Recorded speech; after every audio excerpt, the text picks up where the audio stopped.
हरे कृष्णा।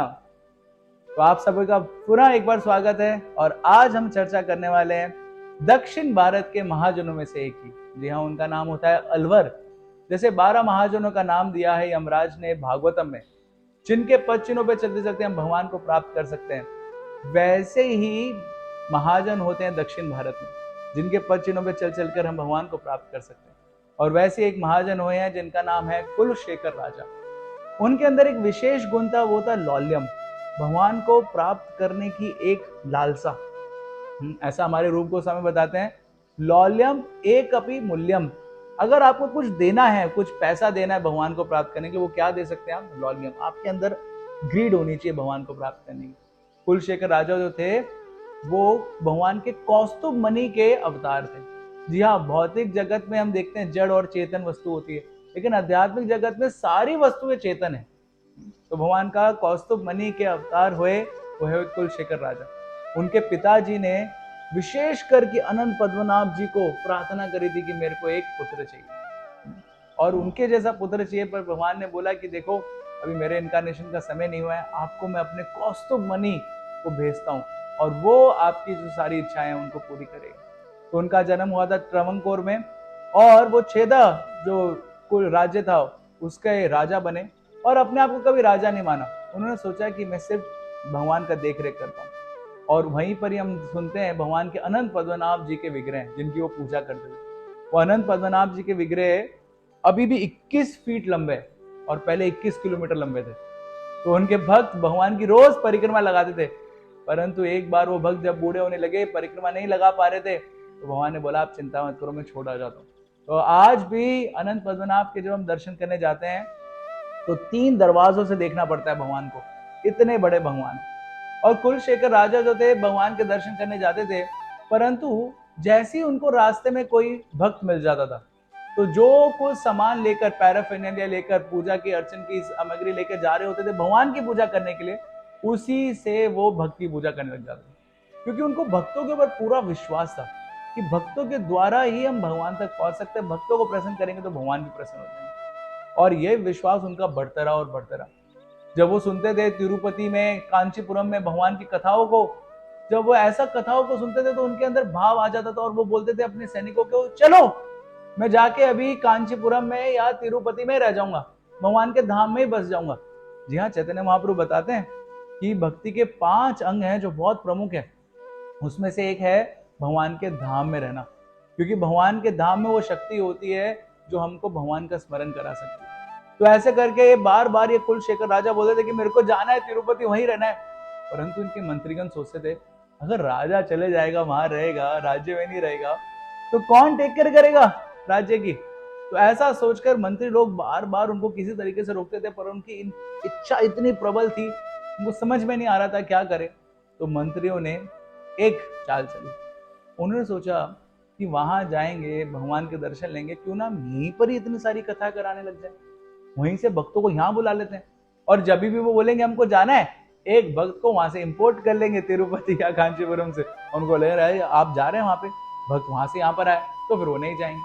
तो ऐसे ही करने लगे। जैसे ही वो बोलते थे कि मेरे को जाना है, बोलते थे रुके रुके रुके, एक भक्त आया, और किसी भक्त को वहां से बुलाते थे, और फिर कुलशेखर राजा बैठ के वहां से बोलते थे बताइए भगवान के बारे में, और फिर भगवान के बारे में सुनते थे।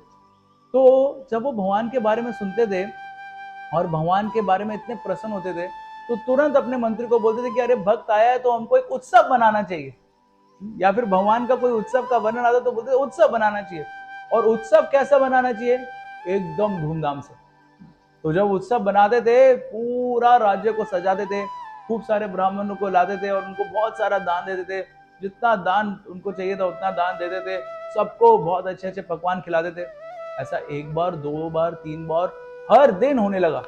तो मंत्री सोचने लगे कि अरे हमारे जो राज्य के जो खजान कोष में इतना सारा धन है, वो सारा धन तो उत्सव बनाने में जा रहे हैं। तो उन्हें राजा को बोला कि राजा थोड़ा सोच समझ के करिए, हमको युद्ध करने के लिए, बाकी चीजों के लिए धन की आवश्यकता रहेगी। राजा ने बोला धन कौन दे रहा है? भगवान। तो किसकी सेवा में उपयोग होना चाहिए? भगवान की सेवा में। और इसलिए ये जो उत्सव बनाने का जो पूरा प्रक्रिया है वो चालू रहेगी। अभी मंत्री बड़ा सोचने लगे कि अरे ये उत्सव बना रहे हैं और इतना सब कुछ कर रहे हैं, कैसे आगे बढ़ेगा?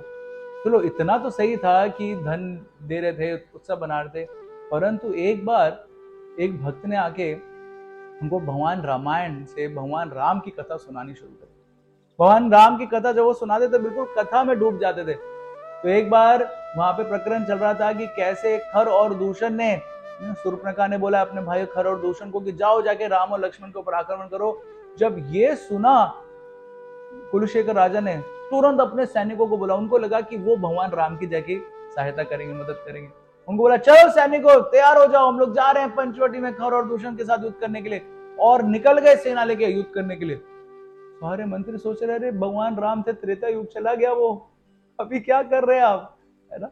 लेकिन वो सुन नहीं रहे थे, पूरे तरीके से भावावेश में थे भगवान राम को बचाने के लिए। तो उन्होंने बहुत मुश्किल से क्या किया कि एक मंत्री ने एक सैनिक के साथ घोड़े से जल्दी से भाग के आगे गए और फिर आगे से मुड़ के वापस आए। और जब यहाँ से कुलशेखर राजा अपनी सेना के साथ जा रहे थे तो उनको बोला कि आपको चिंता करने की जरूरत नहीं है, भगवान राम और लक्ष्मण ने खर और दूषण उनके सारे राक्षसों को मार दिया है। तो ऐसा करके जो कुलशेखर राजा ने सुना, बोला अरे अच्छा मेरी आवश्यकता नहीं है, बड़े खुश हो गए। और उसके बाद फिर वो चले गए वापस और फिर उत्सव बनाने लगे। सारे मंत्रियों ने बोला विशेष करके कथावाचकों को कि अब से एक ही जना कथा सुनाएगा, और उसको विशेष निर्देश दिए कि आपको ऐसी कोई कथा नहीं सुनानी है जिसमें उनको लड़ाई झगड़ा करने जाना, क्योंकि वो तो भाव में आके चले जाते हैं, बाकी तो यहाँ पे सब हमको देखना पड़ता है। तो ऐसे करके उनको बता दिया और फिर वो कथावाचक आराम से सब कुछ चल रहा था। परंतु एक बार वो बीमार हो गया और वो कथा करने नहीं जा पाया कुरुशेखर के राजा के जो दरबार था। तो वहां पे उसने अपने पुत्र को भेज दिया। जब वो पुत्र गया वहां पे, उसने सोचा कि आज मैं कुलशेखर राजा को ऐसी कथा सुनाऊंगा, क्योंकि राजा है उनको क्षत्रियों वाली लड़ाई झगड़े वाली कथा अच्छी लगेगी, तो मैं लंका के युद्ध की कथा सुनाऊंगा। और उसने कथा प्रारंभ करी कि कैसे वानरों ने सेतु बना लिया है और राम लक्ष्मण बाकी सारे सुग्रीव की सेना के साथ आक्रमण कर रहे हैं रावण के ऊपर। बस ये जैसी सुना कुलशेखर राजा ने तुरंत बोला सैनिकों तैयार हो जाओ, हमको लंका जाना है। और इस बार सबको लेके चलने लगे लंका की ओर। अभी सोचिए लंका की ओर वो जा रहे हैं और वहां पे अभी मंत्री लोग सोच रहे क्या करें हम लोग, कैसे बोले कि रावण हार गया। और कुलशेखर राजा जाते रहे भारत के एकदम अंतिम छोर पे पहुंच गए। वहां से सेतु तो दिख नहीं रहा था उनको, वहां पे पूरा भारतीय महासागर था। बोला चलो डरो मत, यहाँ सेतु बना है, हम उसके ऊपर से जाएंगे। अभी सारे सैनिकों को तो नहीं दिख रहा था सेतु, उन्हीं को अकेला विश्वास था। सारे सैनिक वहीं पीछे रुक गए और राजा समुद्र के अंदर प्रवेश करने लगे। उनके पैरों तक पानी आया, फिर उसके बाद कमर तक पानी आया, फिर छाती तक पानी आया, उनके मुंह तक पानी आ गया, फिर भी वो अंदर जा रहे थे। उसी समय भगवान राम सीता लक्ष्मण वहां से समुद्र से प्रकट हुए। दूसरी तरफ से भगवान राम ने कहा कुलशेखर तुमको समुद्र के पार करने की आवश्यकता नहीं है। लक्ष्मण मैंने और सुग्रीव की बाकी सेनाओं के साथ मिलकर हमने रावण और उसके भाइयों का वध कर दिया है, और देखो मैंने सीता को वापस ले आया हूं, तो अब तुम वापस चले जाओ। ऐसा करके कुलशेखर राजा वापस आए। तो कुलशेखर राजा के अंदर इतनी भक्ति थी, और ये भक्ति भाव देख के सारे मंत्रियों ने सोचा अरे क्या करें, बार बार ये भाग जाते हैं, कुछ करते हैं, तो एक ही उपाय है इनकी भक्ति कम करने का, और वो है अगर हम किसी तरीके से भक्तों के ऊपर लांछन लगा दें कि भक्त प्रामाणिक नहीं है, तो कुलशेखर राजा का जो विश्वास है भक्तों में गिरेगा और भगवान में भी गिर जाएगा। तो उन्होंने क्या एक चाल चली, जहां पे राजा के विग्रह थे जिनकी वो पूजा करते थे, उनके आभूषण थे, तो वहां पे एक पुजारी जाता था उनकी पूजा करने। तो उन्होंने मंत्रियों ने एक चाल चली, उन्होंने सोचा कि क्या ना हम कुछ ऐसा करें जिससे भक्तों के ऊपर लांछन लग जाए, तो फिर राजा का विश्वास भक्तों में कम होगा और भगवान में भी कम हो जाएगा। तो फिर उन्होंने क्या किया, जिस विग्रह की पूजा करते थे राजा, उन विग्रहों का जो आभूषण थे वो चुरा लिए। अगले दिन जब राजा को पता चला आभूषण नहीं है, सारे मंत्रियों ने बोला राजा कौन लेगा, और भगवान के करीब तो सिर्फ भगवान का पुजारी जाता है। तो निश्चित रूप से उस पुजारी ने भगवान के आभूषण चुराए, परंतु राजा को विश्वास था कि भक्त ऐसे नहीं कर सकते हैं। तो उन्होंने बोला कि भक्त जो है निर्दोष है उसका प्रमाण मैं खुद दूंगा। और उन्होंने बोला कि एक टोकरी लेके आओ, इसमें जहरीले सांपों को रखो, और उस जहरीले सांपों की टोकरी में मैं अपना हाथ डालूंगा, और अगर भक्तों ने वो चुराया है तो सांप मेरे को डस लेंगे, और नहीं चुराया है तो नहीं डसेंगे। सारे मंत्री डर गए, अरे ऐसा कैसे हो सकता है, सांप को थोड़ा पता है चुराया नहीं चुराया, वो तो डसेगा ही। परंतु राजा ने बोला लेके आओ। सारे मंत्री घबरा गए। टोकरी लाई गई सांपों से भरी हुई, उसके अंदर राजा ने अपना हाथ डाला और थोड़े समय बाद हाथ बाहर निकाला, एक भी सांप ने उनके हाथ को काटा नहीं। तो ये प्रमाण हो गया कि भक्तों ने नहीं चुराया है।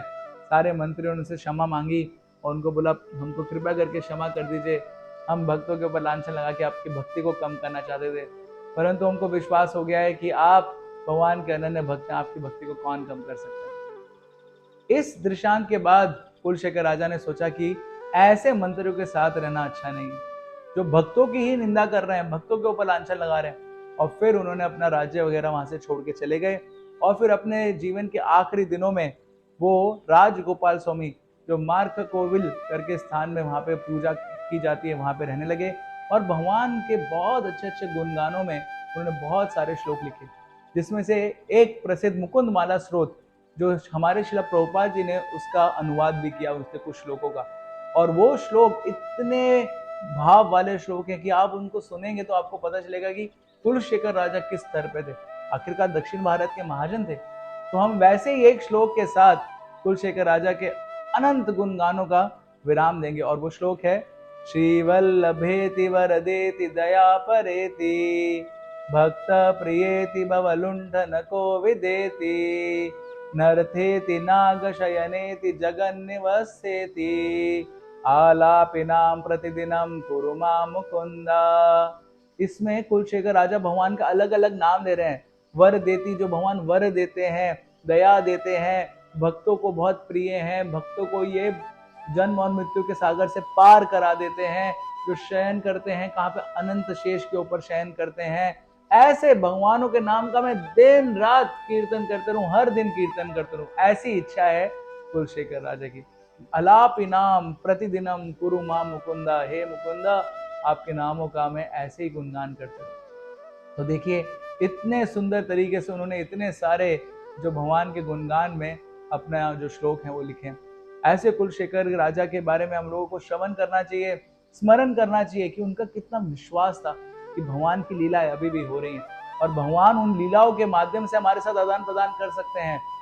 तो वैसे ही विश्वास के साथ हमको हर उत्सव बनाना चाहिए और भगवान के विग्रह को भगवान से अभिन्न समझकर उनके पूरा पूजा अर्चन में लगना चाहिए। बहुत बहुत धन्यवाद।